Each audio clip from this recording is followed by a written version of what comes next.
Hi, Dan Alasso again at History for Today. Now yesterday I chose some names to give to the different types of notes in my vault in order to kind of better understand what I'm doing with it. I'm going to call the bibliographic entries #bib if I make them in Obsidian, although generally those are in Zotero and I'm not going to reproduce them in Obsidian, but I did think that I ought to give them some kind of a name in case I occasionally put one into the vault. The more frequently used tags will be #sum for a summary of information from a text or from any other source, #book for a full-on book review, a #note for a piece of information from another source that I plan to use in different ways in the future, and then #idea for my own takeaways and thoughts that I want to hang on to and elaborate. Now, these ideas will not necessarily be entirely original, but whatever is entirely original. But they will be themes that I want to pursue, which I will elaborate over time with more information and more data and more interpretation and analysis. There actually is a final tag, #output, which is for scripts and blog posts and content for my students and book copy and anything else that's going to find its way out into the world and be in front of other people. Now, I still haven't finished transcribing all my notes on Taleb's book Antifragile into the #book note, but I have, as I mentioned a few days ago, begun making specific notes at the end of the page to record my Readwise favorites that I had chosen in my daily reviews. Once a week, when I get the Sunday favorites from Readwise, I make notes of them at the end of the #book note for that source. Or I make a book note if there isn't one already, which actually serves as an indication to me that I need to go back and pull that book off the shelf again and process it. I tag those #RWF, which I suppose will help me find them all if I'm ever inclined to see how much influence Readwise has actually had on my vault. And maybe I will do that sometime in the future. So what I'm doing with these is I'm simply making notes about the information that they contain. As I think I've mentioned recently, there is a lot of overlap in the ideas that I'm encountering in a bunch of different texts. Not only in Daniel Kahneman and Nassim Nicholas Taleb, but in less obvious ways in a lot of the history and the political stuff that I've been listening to and reading. And I'll be wanting to use a lot of this stuff in the fall with my students.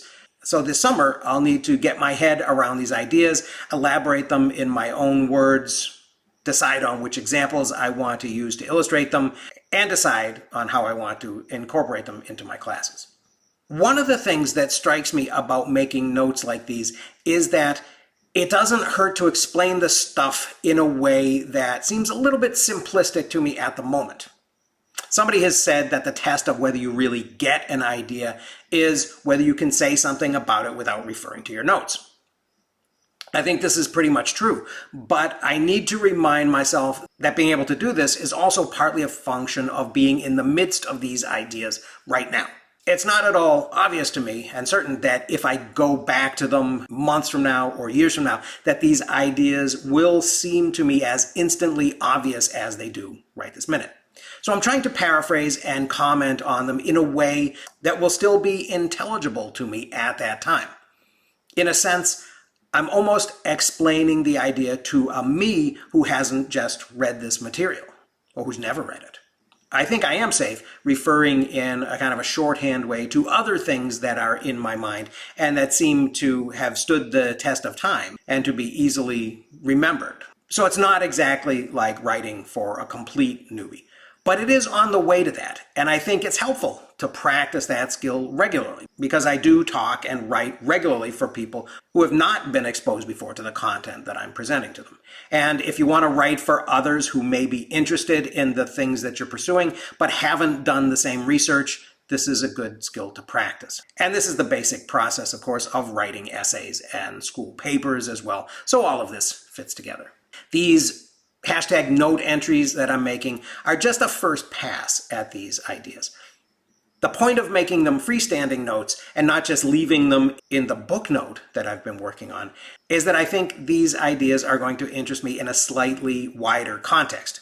Although these particular ideas, these particular notes that I'm writing today coming out of the Taleb book are very Taleb-centric, over time they will accumulate other elaborations from other sources or from my own thoughts about them and connections. Or they won't. And if they don't, then they weren't that interesting after all, and they'll wither in the vault, and I won't have to spend additional time on them. But by making them into notes of their own, I've sort of nominated them for additional attention. I've said to myself that I suspect I'm interested in these ideas and these data points, and that I think I'm going to find them useful and helpful to me in the future. But time will tell. This is not to say that I have said anything particularly earth-shattering in any of these note entries that I've just made, even the one that I've decided to call an idea. And remember, part of the point of me not calling these permanent or evergreen notes was to kind of remove the pressure that I felt I was putting on myself, that I think actually was getting in the way of processing these notes as effectively and as quickly as I could. After going through my vault and tagging things that are already there as hashtag note, I find that some of them are very short and just the record of a single piece of information, while others go on for pages and pages. My note on evolution, for example, is currently only 198 words long, although it does have 6 links in it.